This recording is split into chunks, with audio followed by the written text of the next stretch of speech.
Tonight on the Night Team. Free haircuts and a push against gun violence. Preach respect, love, honesty.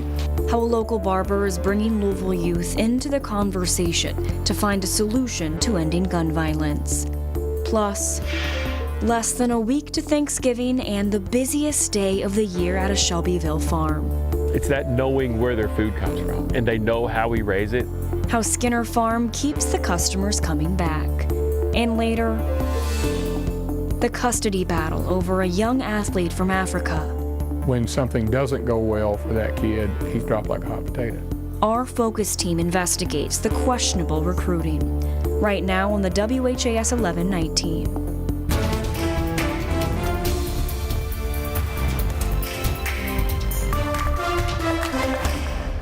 A conversation with Louisville's youth on gun violence came with a free haircut today. It's our top story here on the Night Team. I'm Alex Dieterer.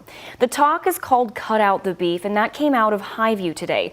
Adults and kids are trying to find common ground in the push against violence. WHAS 11's Ian Hardwitt and photojournalist Levi Hammer take you inside the conversation. With over 100 homicides and nearly 400 shootings in Louisville this year, the impact of gun violence is something even the kids feel.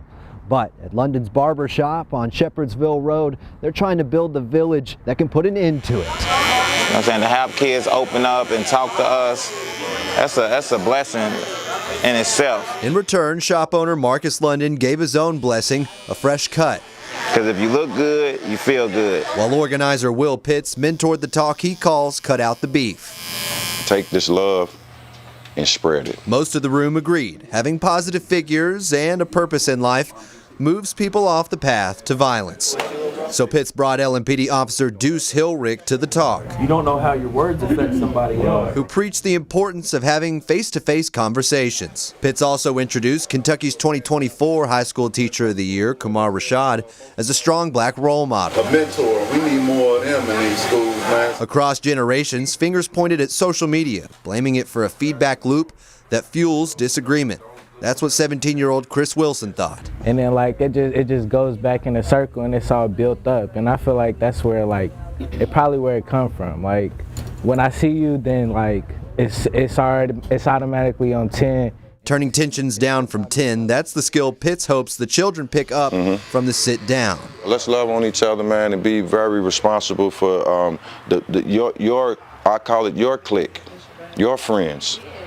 Your group of guys. Wilson already feels the responsibility knowing there's obstacles in the way. Scrolling on TikTok and things like that, it just gets your mind off it for a second. But once you get off of it, it all comes back. You need to actually find something to dissolve what you're going through. Something that could be as simple as having the right conversation at the right time. In Louisville, Ian Hardwitt, WHAS 11, on your side. This week, LMPD announced a change on approaching violent crimes, repeat offenders, and community outreach. According to the plan, there are 3 parts. First, police will use data to identify parts of the city where crime is happening most and put more resources there. Second, they'll take a closer look at repeat violent offenders. Finally, LMPD wants to improve neighborhood relationships by expanding police presence in crime-prevalent areas and giving officers the opportunity for more face-to-face time with the people they serve. Yeah, so again, this is about management of resources. So how are we going to make sure that officers have the time to do that community-oriented, proactive, non-enforcement type of policing? Mayor Craig Greenberg also encouraged the public to engage with LMPD and even consider a future position in law enforcement to combat short staffing. Shively police are investigating after a motorcycle and car crash tonight. According to police, just after 5:30 this evening, they responded to the crash at the intersection of 7th Street Road and Arcade Avenue. Police say one person was taken to the hospital with life-threatening injuries. All involved parties stayed at the scene and no charges are expected at this time. Traffic was shut down in the area for a few hours while police investigated. The former Letcher County Sheriff will be back in court tomorrow after his formal indictment for the murder of District Judge Kevin Mullins. Mickey Steins was indicted earlier this week for murder of a public official. Surveillance video from inside the judge's chambers, previously shown in court, shows the two men talking before Steins pulls out a gun. The video shows Steins fire the gun multiple times from different angles before leaving. Police say the argument occurred after Steins saw his teenage daughter's number on the judge's phone.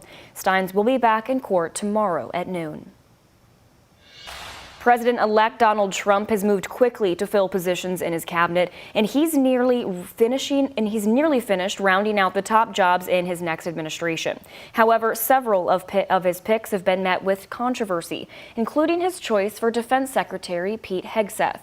Hegseth is a military veteran but lacks senior military or national security experience, and Trump selected him with almost no vetting, including no FBI background check. Trump's transition team is not signing the necessary agreements to allow such screenings. I want to have the hearings. I want to make a decision on each one of them on the merits, as I've done in the past, and I can't do that without the background checks. Why wouldn't we get these background checks for the most important job in the United States government? I don't think the American public cares who does the background checks. What the American public cares about is to see the mandate that they voted in delivered upon.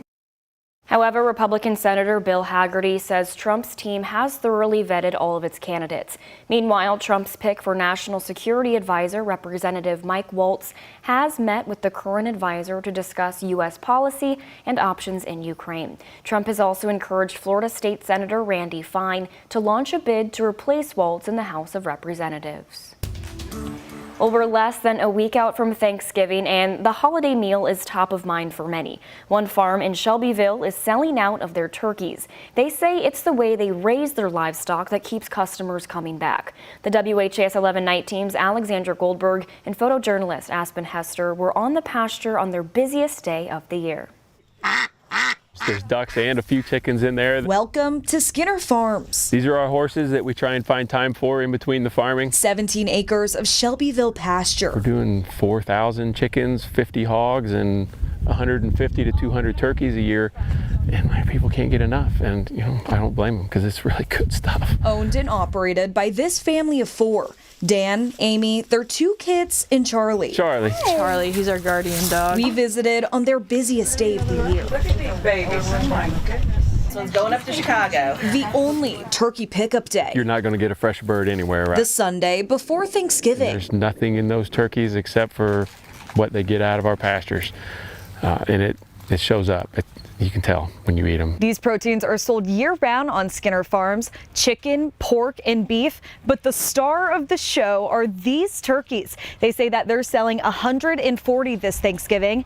It's a real showcase of farm to fork. It's that knowing where their food comes from, and they know how we raise it. They know they can drive here on any weekend leading up to Thanksgiving and see those turkeys out in the grass. These birds are pasture-raised, non-GMO, and antibiotic-free. They're eating the bugs, they're eating the grass. They're doing stuff turkeys are supposed to do. So they taste that on their plate when it comes time for that, that meal on Thanksgiving. Shelly Eccles is a returning customer. But you're seeing where it's grown, you're seeing how it's treated before it makes it to your plate. The turkeys raised in these coops that move through the pasture for fresh grass daily. We open these doors during the day and they come out and they do their thing out doing turkey things. Shopping local. It helps just kind of ground you in why you're trying to do this for your family. And it's the centerpiece of their whole dinner table, and they want to be proud of it. Mm-hmm. And now they're hooked. In Shelbyville, Alexandra Goldberg, WHAS 11 Night Team, on your side. And if you want to know how to thaw your Thanksgiving turkey properly and safely this holiday, you can head to our website, WHAS11.com. Radio station Q103.1's annual Bikes or Bust bicycle drive is in its final hours. The two radio hosts have been on both sides of the Ohio since Thursday in an effort to collect bikes for the Marines Toys for Tots gift drive. You can donate in Louisville at the UAW 862 Union Hall on Fern Valley Road or in Clarksville, Indiana at Coyle Chevrolet on Broadway Street. One of the radio talents is even living on the lift for 103 hours while they collect as many bikes as they can. I have kids of my own, and just know kids that won't get a good Christmas, and knowing that we're out here for 5 days straight collecting bikes for kids, it's a very touching if you're in the Christmas spirit and everything, and I love Christmas, and so each year we grow this event. This year, I think, is going to be our top year since we've been doing it in the last 9 years. Bikes or Bust is happening until 8 tomorrow morning.